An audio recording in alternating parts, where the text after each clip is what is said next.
கருவறைதான் மனதால் நானும் அன்னையே மறவேன் என்று முன்னையே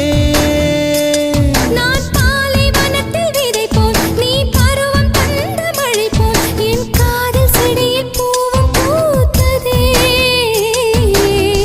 உன் விழி திறந்திருந்தால் விடியலி தேவையில்லை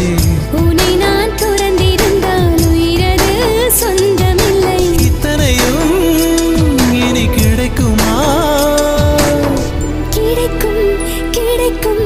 நான் கூட சொல்கிறேன் அழகே பிரம்மனிடம் மனு கொடுக்க போயிருந்தேன் நீ என் மனை